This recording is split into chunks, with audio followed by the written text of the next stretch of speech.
Hello, everyone. Welcome. Uh, it's funny. I noticed last week when I looked at the recording, with posting it on the YouTube channel, I noticed like the top of my head was chopped off. So I'll try to sit back tonight. Um, Thanks for joining us, and lovely to see folks here in the Zoom room. Thanks for being here. Um, all right, tonight's topic is called bearing witness. Bearing witness. And it's inspired by, or it got me remembering this practice, this way of being, um, from this beautiful Dharma teacher and author, Kate Johnson, and their book, Radical Friendship, 7 Ways to Love Yourself and Find Your People in an Unjust World. Oh, that's so good. 7 Ways to Love Yourself and Find Your People in an Unjust World. Yeah, excellent book. It helps to be dog sitting at a longtime Dharma student's house because it's like piles of Dharma books here everywhere. So this is one I don't have yet, but I'm going to get it. Looks really, really good. Uh, yeah, you could follow Kate Johnson on social media, and please check the link below.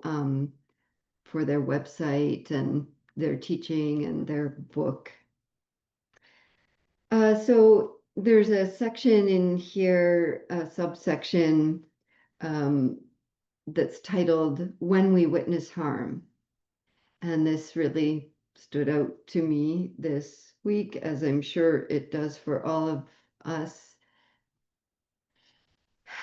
because we experience this on the daily, uh, not just in social media, but certainly there now.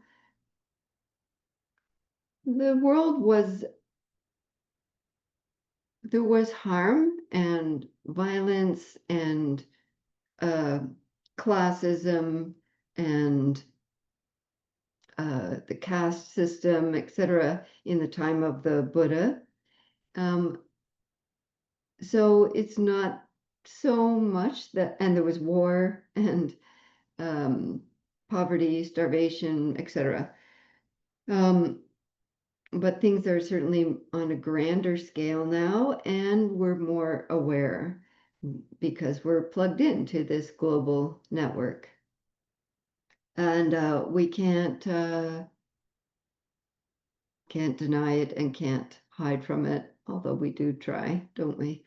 But from also not just that global scale, but personally, like where I'm staying here is like a suburb neighborhood with sidewalks and things like this, not where I usually live.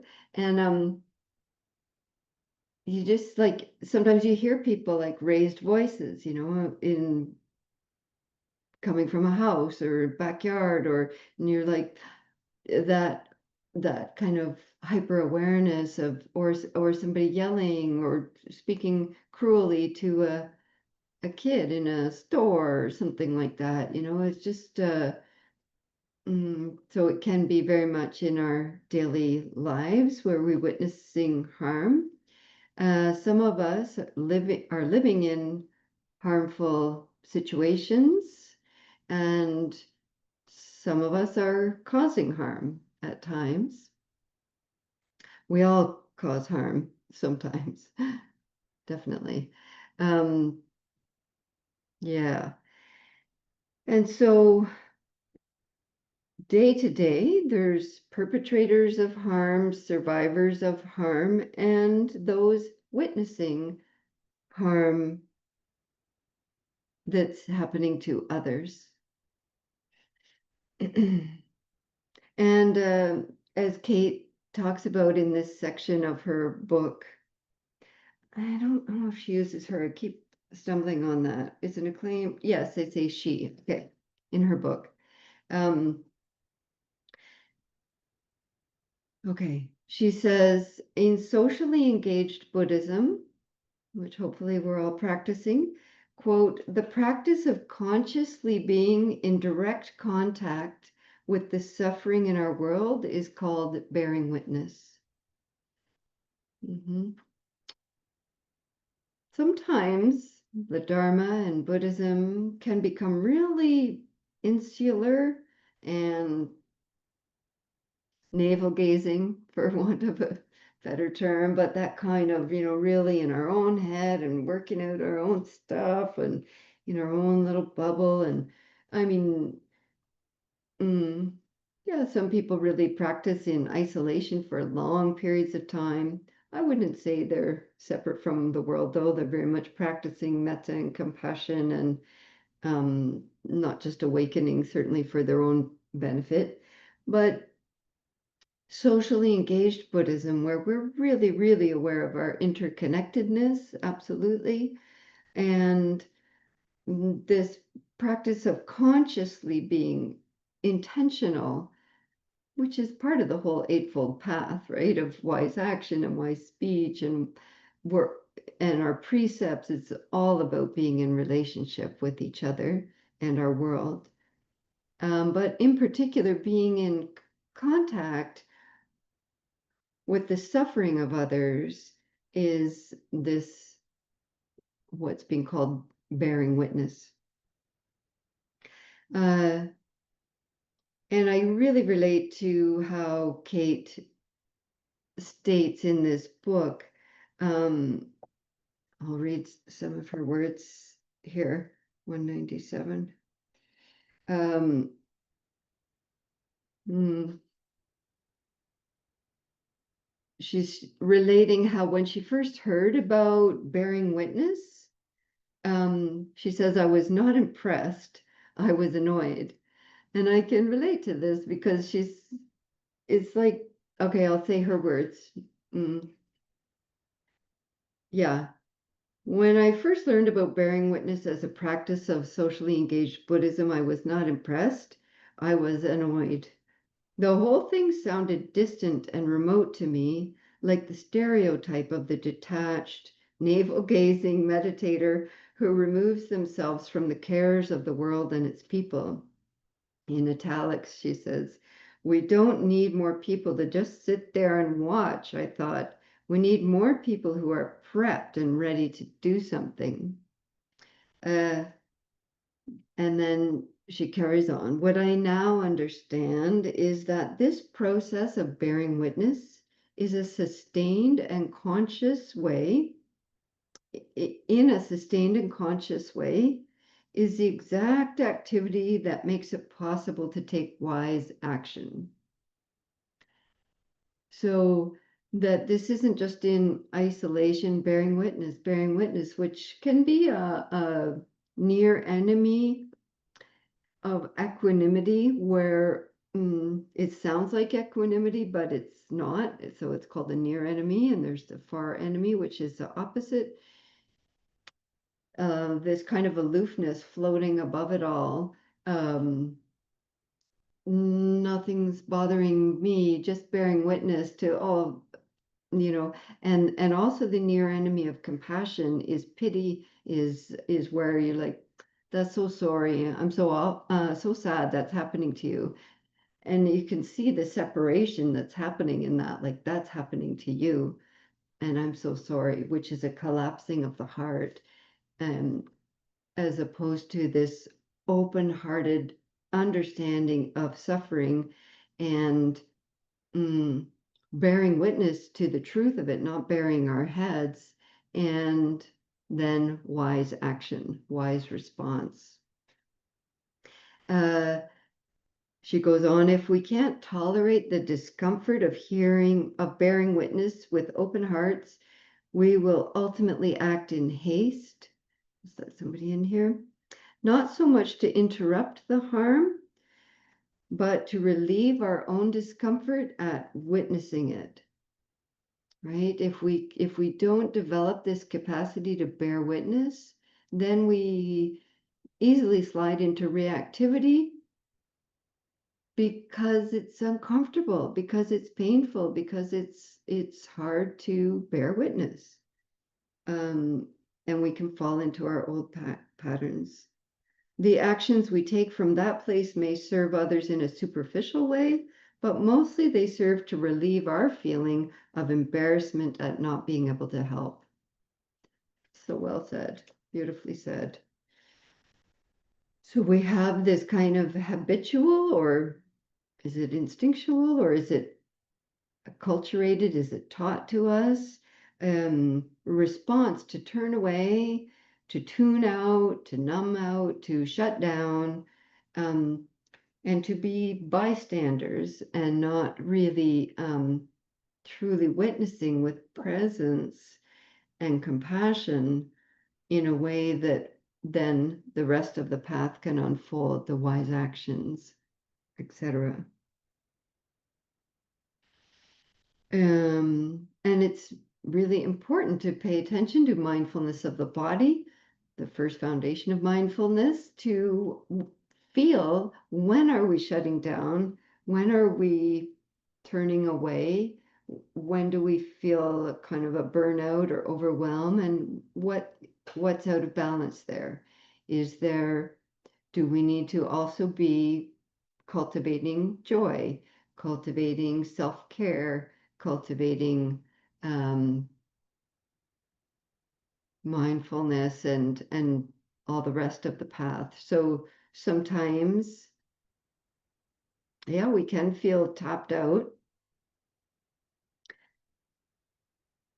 I know when I've taught with others, caregivers, professional caregivers, personal caregivers, and they talk about kind of compassion fatigue and kind of running out of compassion. Uh, that can certainly be felt when there's this kind of strong sense of a self that's doing a lot. And this is different than bearing witness in this spacious, boundless even way, where we can access the true nature of compassion, which is boundless, which is awake awareness. It's not something that taps out or that we run out of. In the practice that we're going to do this evening, this is one of the Brahma Vihara practices, the cultivation of the heart abodes, the um, the four, there's four of these practices that we develop. What's the word I want? There's a word, it's so close.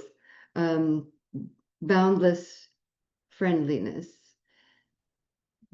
And this is the metta practice, compassion, loving kindness practice, or cultivation of deep, boundless befriending, and the compassion practice, the mudita or joy practice, and equanimity. So tonight, I want to talk about equanimity before we do this practice.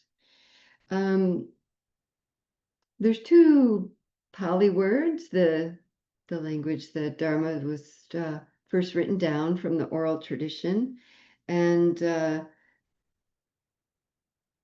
one of these is upekkha, which means equanimity, in particular as this Brahma Vihara or heart abode quality. And it's in the translation of that Pali word, it can mean to look over, like not floating on the cloud above the reality, but like a mountain. So this deep, wide, very embodied, grounded, awake awareness that is very expansive and steady, but has this high peak that can see the big picture, that can bear witness to the 10,000 joys and 10,000 sorrows. Another Pali word that can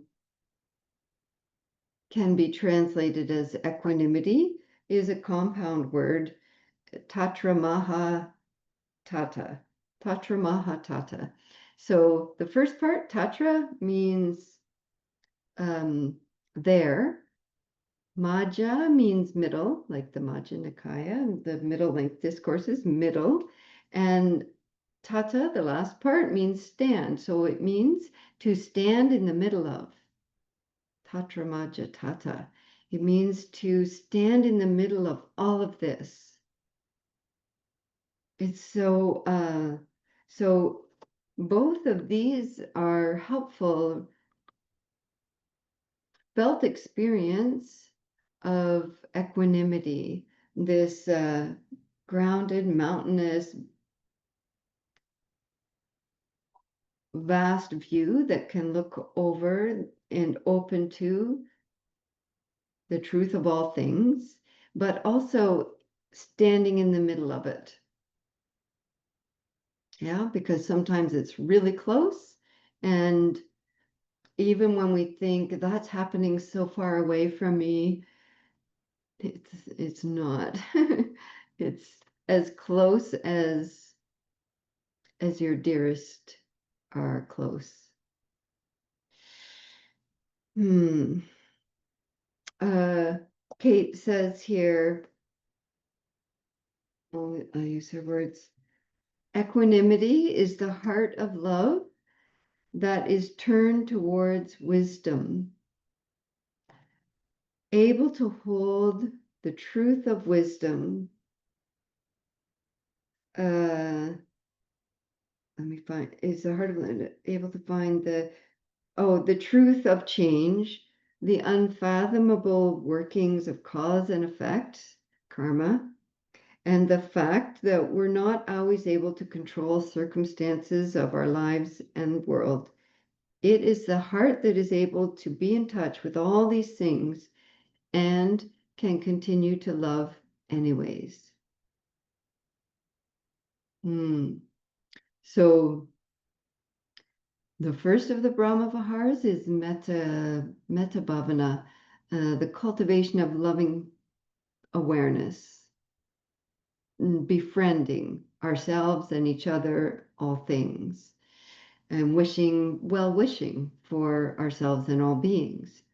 And this equanimity is the love that is turned towards wisdom and able to see this big picture and stand in the midst of it, bearing witness. Yeah, there's so many great things in this book. I really recommend that you read it if you're so inclined. Yeah.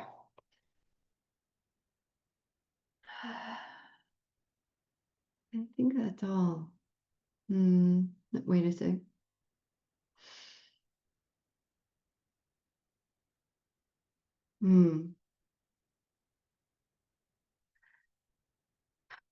Another aspect that I'll just mention, maybe, yes, about bearing witness and the privilege to turn it off or to turn away.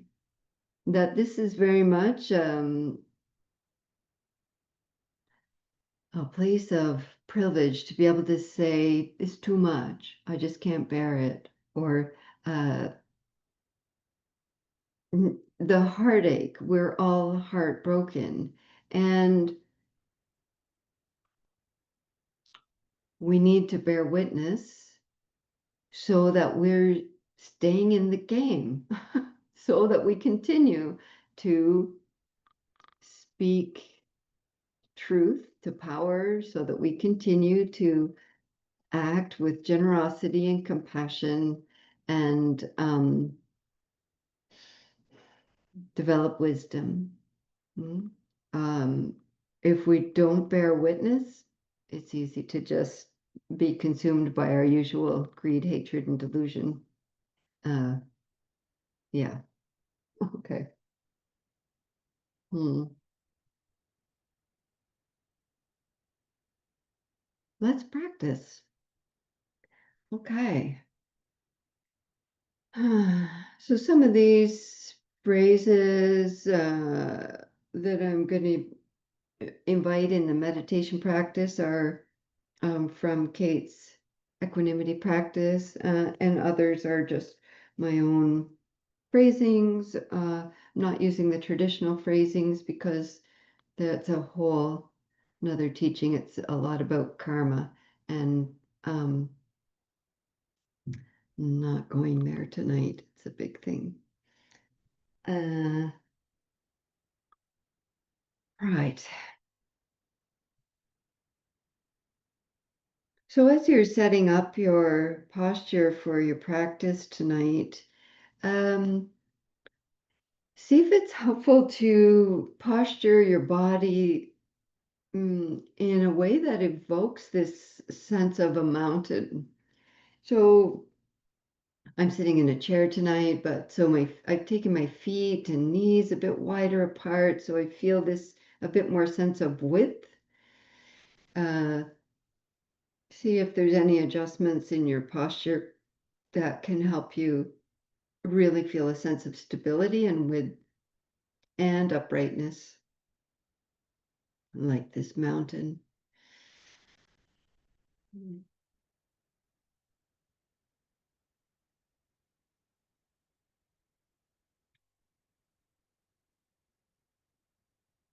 then, like that mountain, feel that sense of a core, a center, where you're dropping a plumb line of awareness down through the center of your body, perhaps from the crown of the head, through the center of the throat, center of the heart, center of the belly, and the pelvis. Feel the tailbone dropping.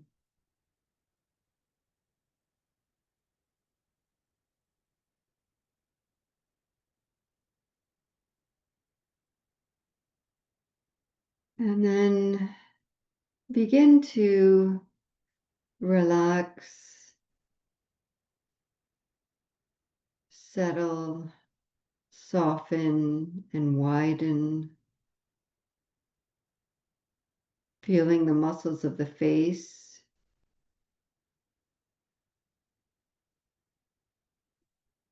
draping, relaxing, softening.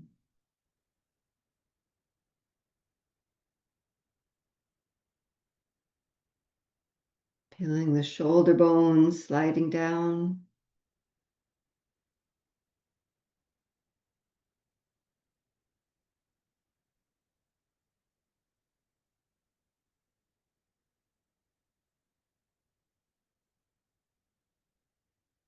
Feel the width and the weight of the pelvis.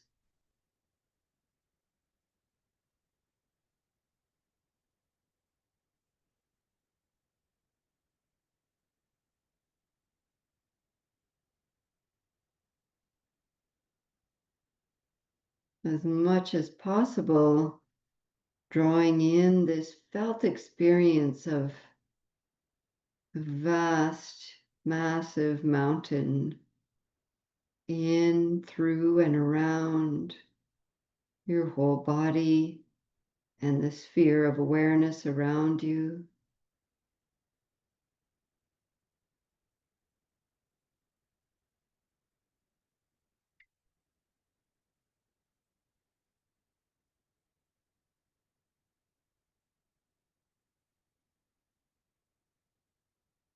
And our meditation practice is our classroom where we practice what we need in our daily lives. So here we practice bearing witness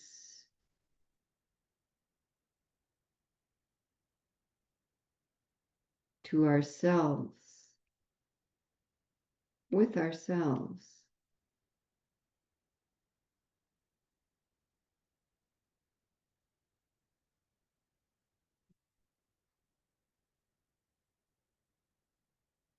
Just opening into this really large field of the mountain, wide awareness forward, backwards, side to side, all around.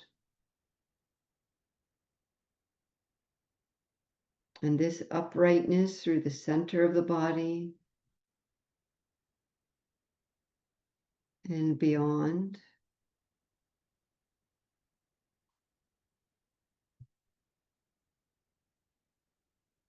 The uprightness that is our ethics, our values, our morality.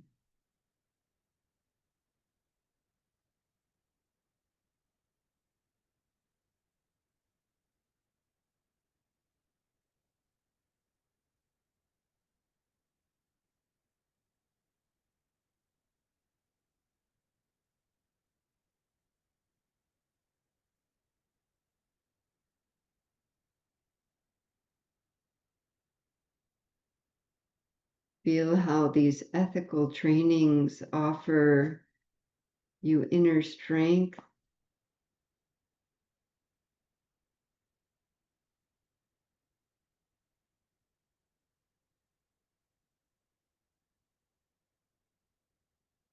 undertake these trainings to refrain from causing harm, from taking more than is freely offered to me, to refrain from speaking falsely, harmfully,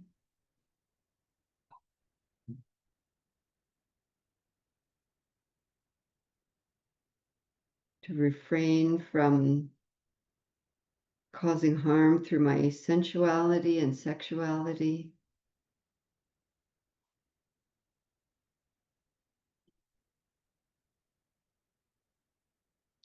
and to refrain from the harm, the lack of mindfulness that can come from intoxication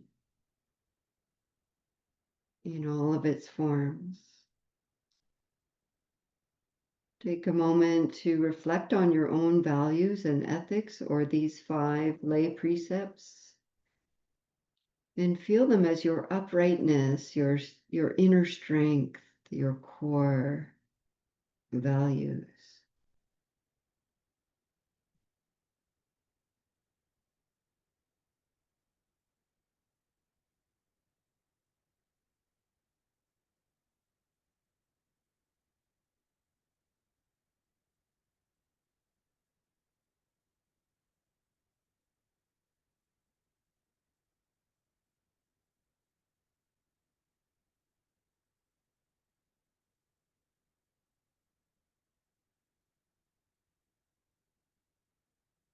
And from this wide and upright, awake awareness, bear witness to how you are in this moment.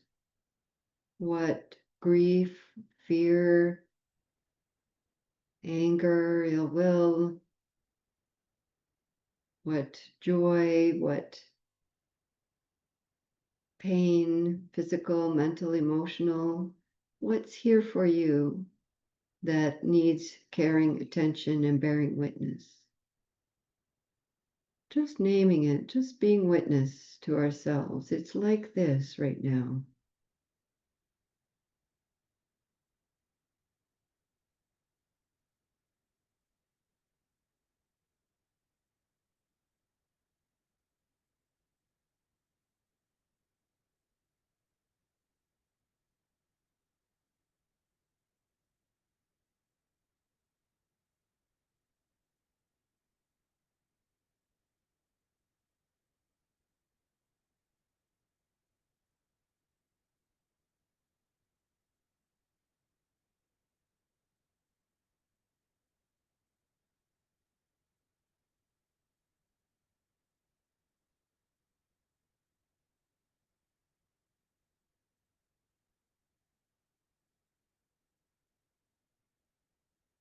Remembering that equanimity is the heart of love that's turned towards wisdom and able to hold the truth of change. It's like this right now. And it's arising and passing. It's conditioned. It's not who I am.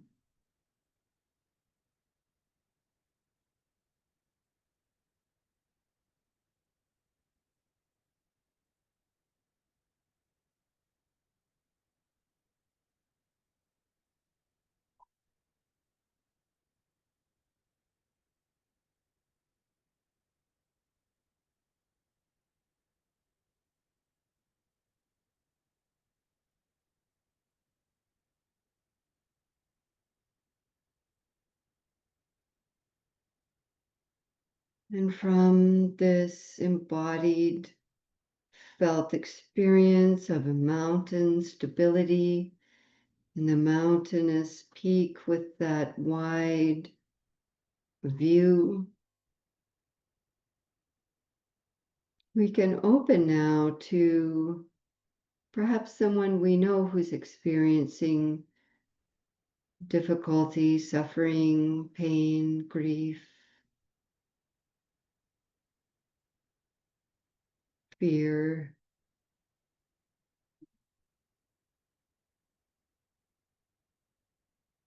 And we'll bear witness to that truth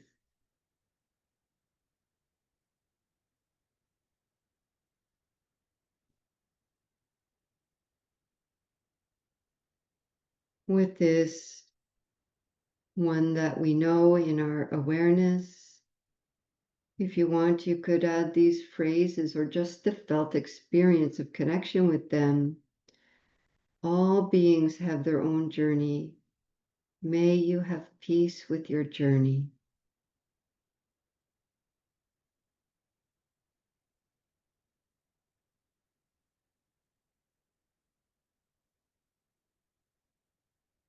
May you bear witness to this moment as it is.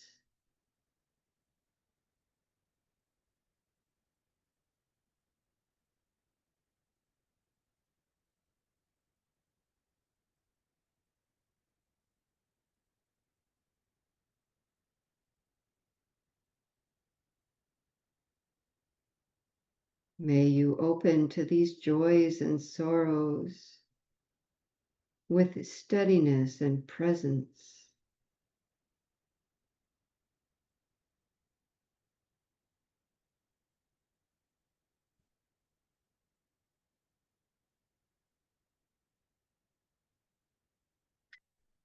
May you open to these joys and sorrows with steadiness, presence, and wisdom.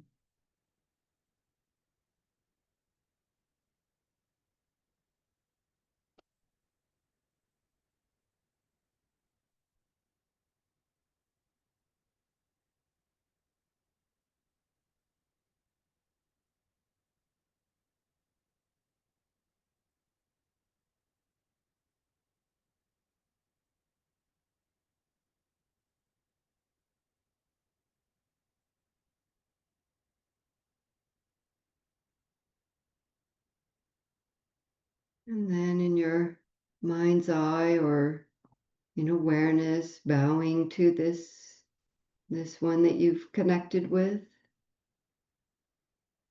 just closing that heart connection and feel your body again. Grounded, wide, upright, vast.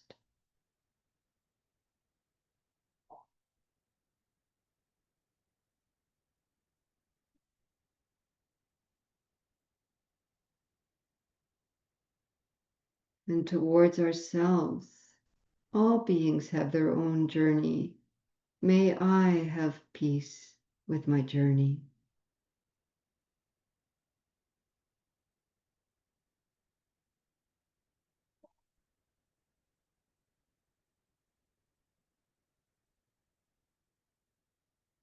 May I bear witness to this moment as it is.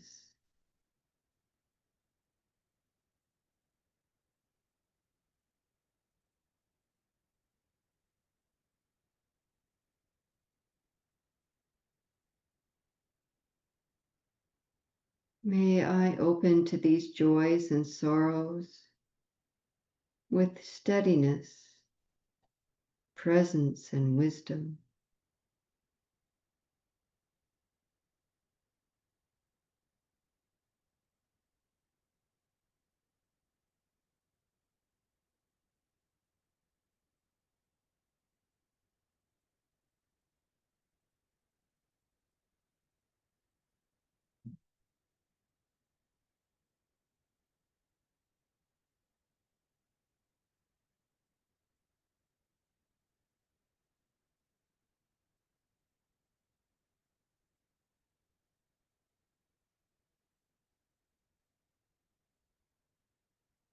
From this place of stability and open awareness,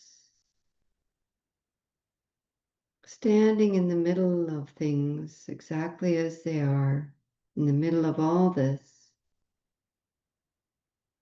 and looking over with that wide, vast, boundless view, opening to all beings,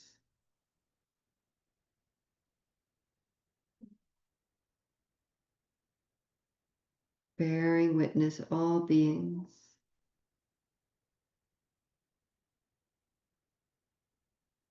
without turning away or shutting down.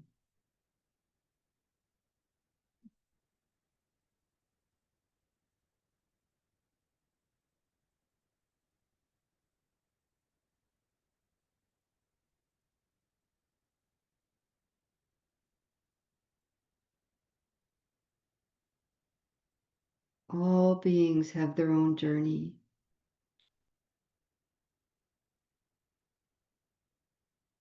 May you have peace with your journey.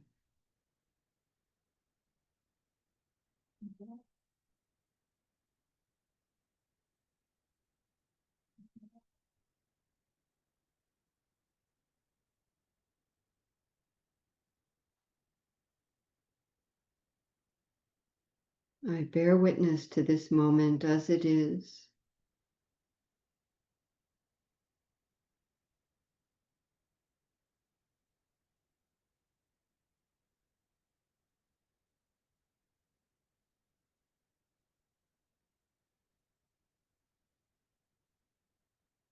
May all beings everywhere be witnessed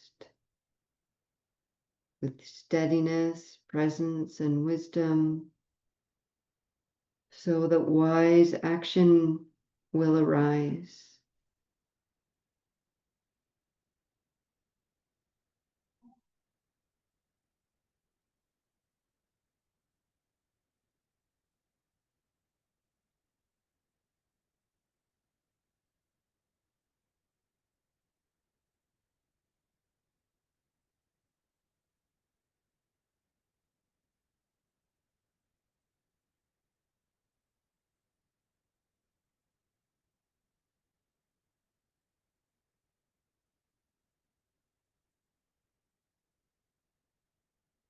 If you notice awareness floating off or shutting down, come back into the body, this embodied sensation of the mountain, or standing in the middle of it, and open again all beings.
May I continue to develop my capacity to consciously be in direct contact with the suffering in our world.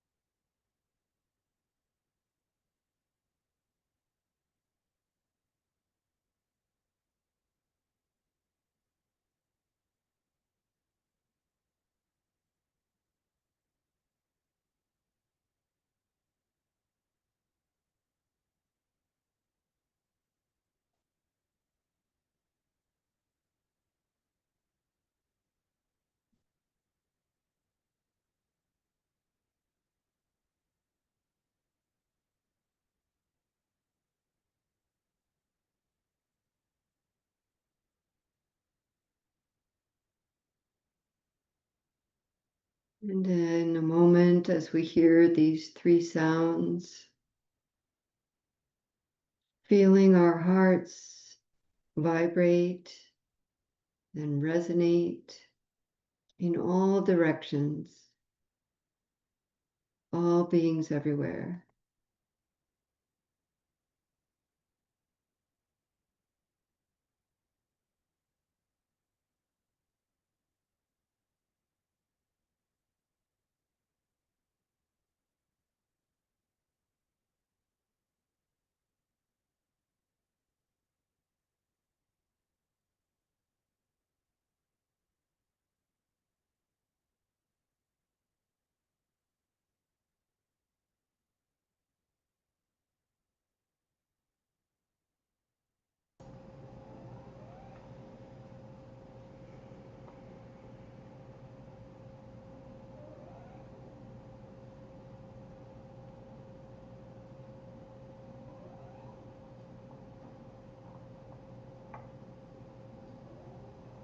And then taking a few slightly deeper breaths, reconnecting with your sensation of the ground.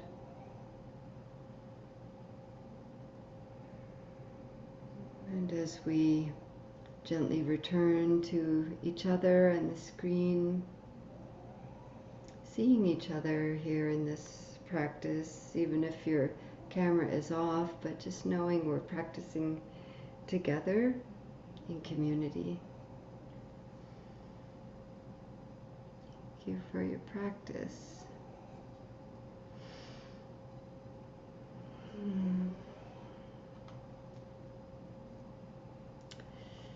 So if you've practiced with us on the YouTube channel, please check the link below for the link to Kate's website and her book. We'll be here again next week, and then the August 20th meditation I'll be away and returning. I hate to even say it, August 27th. Summer over. So hope to practice with you again. Thank you.